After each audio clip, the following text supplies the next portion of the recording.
The Property Bulletin by London Property, the home of superprime.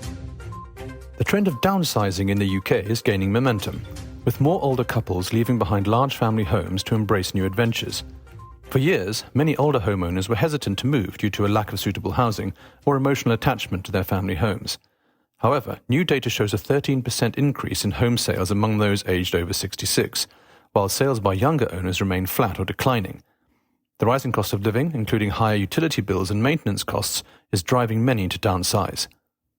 For some, the decision to leave a cherished house is difficult, but health issues and the challenges of managing large homes can make it necessary. Meanwhile, others see downsizing as an opportunity to enjoy retirement mortgage-free, despite the sacrifices involved, such as moving further from a community. Downsizing isn't just a practical decision, it's also a chance for a fresh start.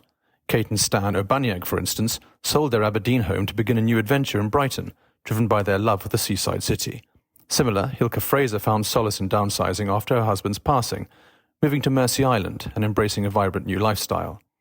While leaving behind a family home can be emotionally challenging, many are finding that the benefits of downsizing, lower costs, easier maintenance, and new opportunities are well worth it. Zamira Hajiyeva, wife of jailed Azeri banker Jahangir Hajiyev, has forfeited a luxury mansion near Harrods in London and a golf club in Ascot to the British government. The properties, worth an estimated £18.5 million, were seized following a legal battle involving an Unexplained Wealth Order, issued by the National Crime Agency. The assets were linked to Hajiyev's large-scale fraud, embezzlement and money laundering during his tenure as chairman of the state-owned International Bank of Azerbaijan.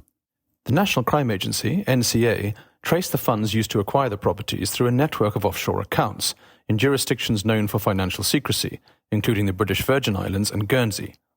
Despite Hajiyev's claims of innocence and allegations that the case against her husband was politically motivated, the NCA successfully argued that the assets were purchased with illicit money. Hajiyeva's spending habits had come under scrutiny, with revelations that she spent over £16 million at Harrods between 2006 and 2016.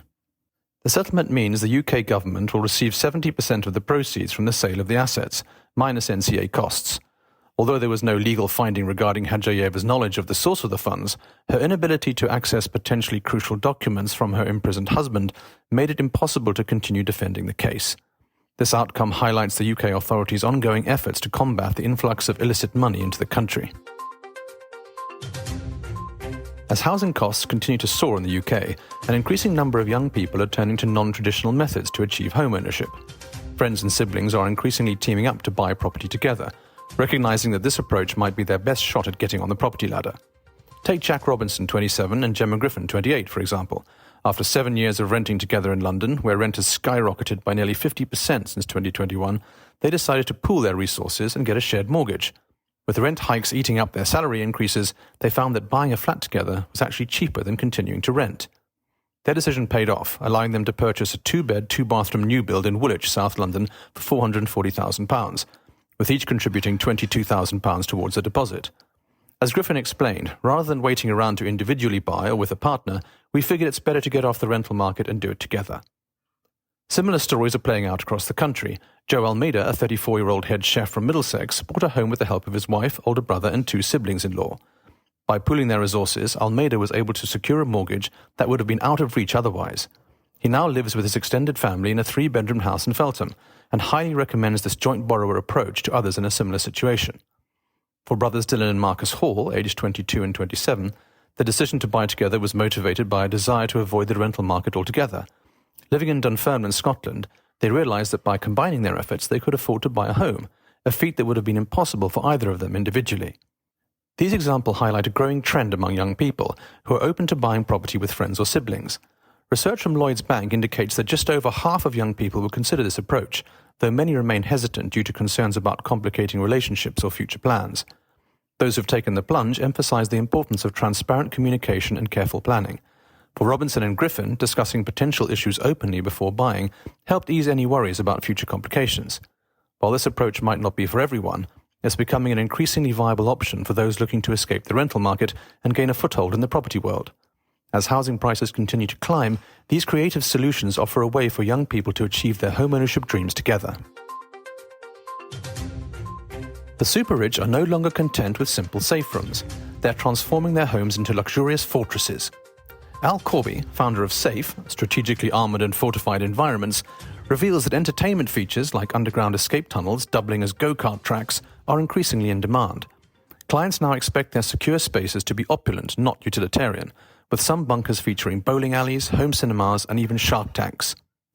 Corby, who secured Mukesh Ambani's 27-floor residence in Mumbai, explains that ultra-secure homes now include blast-proof doors, unbreakable windows and biometric entry systems. One project he's working on even has a 30-foot moat equipped with water cannons.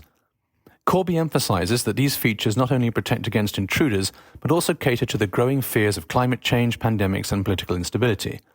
Graham Harris of SHH Architecture in London notes that secure spaces are expanding in size and functionality. Instead of fortifying just a bathroom, entire suites are now being designed to lock down at the touch of a button.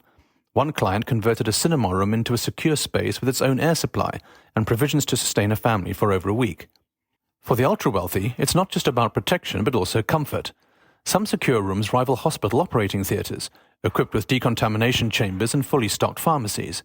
The pandemic has only heightened demand for such features, as clients seek to prepare for bioterrorism, viral outbreaks and other health threats. In this high-stakes game of one-upmanship, secret doors, passageways and medical preparedness are becoming standard in these multi-million-dollar sanctuaries. As Corby puts it, forget nuclear bombs, the thing we should be prepping for is real life. Subscribe to our newsletter to receive our weekly bulletins and stay ahead of what's shaping the super prime property market.